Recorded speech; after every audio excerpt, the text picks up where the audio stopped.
বহুত দিনৰ পৰা আপোনালোকে মোৰ বহুত নিউজ শুনি আছে, বহুত অপপ্ৰচাৰ চলি আছে। যি নিউজ বাজিছে তাৰ 10%ও সঁচা নহয়। আৰু মই ইমান দিনে একো মাত মাতিব পৰা নাই, কাৰণ ইমান হেৰেছমেণ্ট, ইমান মেণ্টেল হেৰেছমেণ্ট, যোনটো কেতিয়াও মই ভাবাই নাছিলো হ'ব বুলি, সেইখিনি মই পাৰ কৰিব লগা হৈছে।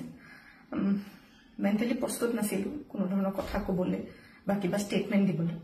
সেইটো কাৰণে 7 দিন মই যেনে যেনে কটালো, কিন্তু এতিয়া জোখতকৈ বহুত বেছি অপপ্ৰচাৰ চলিছে। বহুত ধৰণে মোক সাঙুৰ খুৱাইছে বিভিন্ন ক্ষেত্ৰত। ন্যায়ালয়ে মোক দোষী কৰাৰ আগতে নিউজ মিডিয়াই মোক দোষী কৰি মোক এতিয়ালৈকে ফাঁচি দিছে। মোক অলৰেডি মই দোষী বুলি কথা কৈছে। আৰু বহুত ধৰণৰ নিউজ, বিভিন্ন ধৰণৰ নিউজ, য'ত মোৰ কেছটোৱে ট্ৰেডিঙৰ ওপৰত আছিলে, কিন্তু এতিয়া কেছটো অকল মোৰ ওপৰত হৈ গ'ল। আজি ফাইনেলি বহুত দিনৰ পিছত সাহস কৰি মই চাৰেণ্ডাৰ কৰিব ওলাইছো। মই ফুল কোঅপাৰেট কৰিম পুলিচৰ লগত। ইমান দিনে কৰিব পৰা নাছিলো, মই পলাই ক'তো থকা নাই। মই লুকাই আছিলো অকণমান, মই পৰা নাছিলো সহ্য কৰিবলৈ। ইমান সহজ নহয় নিউজ এটা শুনি থকা বা নিউজ এটা কৰি থাকিলে। যি মন যায় তাকে কৈ আছে, কোনো ধৰণৰ তথ্য নোহোৱাকে কথা কৈ আছে। মই ভাবিছিলো ইমানখিনি কেতিয়াও নিউজ মিডিয়াই নকৰে, ইমান তথ্য নথকাকে ইমান নিউজ নবজায়। বহুত দিনৰ পৰা আপোনালোকে মোৰ বহুত নিউজ শুনি আছে, বহুত অপপ্ৰচাৰ চলি আছে। যি নিউজ বাজিছে তাৰ 10%ও সঁচা নহয়। আৰু মই ইমান দিনে একো মাত মাতিব পৰা নাই, কাৰণ ইমান হেৰেছমেণ্ট, ইমান মেণ্টেল হেৰেছমেণ্ট, যোনটো কেতিয়াও মই ভাবাই নাছিলো হ'ব বুলি, সেইখিনি মই পাৰ কৰিব লগা হৈছে।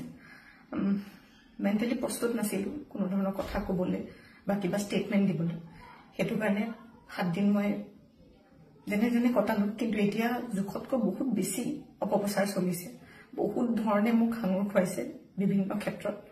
ন্যায়ালয়ে মোক দোষী কৰাৰ আগতে নিউজ মিডিয়াই মোক দোষী কৰি মোক এতিয়ালৈকে ফাঁচি দিছে। মোক অলৰেডি মই দোষী বুলি কথা কৈছে।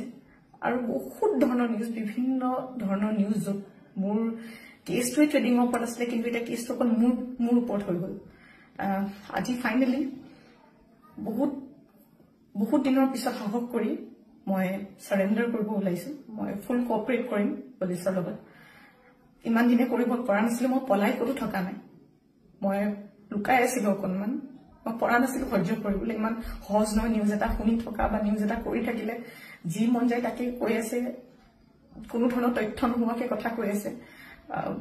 মই ভাবিছিলো ইমানখিনি কেতিয়াও নিউজ মিডিয়াই নকৰে, ইমান তথ্য নথকাকে ইমান নিউজ নবজায়।